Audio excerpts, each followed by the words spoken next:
Alexandros is here with me today. He came 11 months ago. He was on stage 4.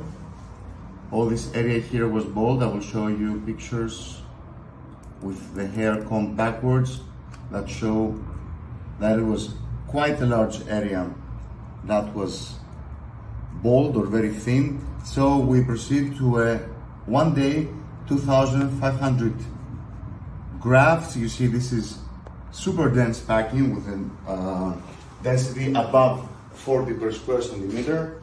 Now let's see what we got after. This is what we got after 11 months. All this hair is new hair.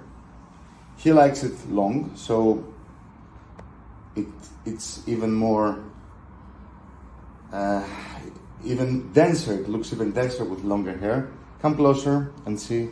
All this is new hair from one hair transplant.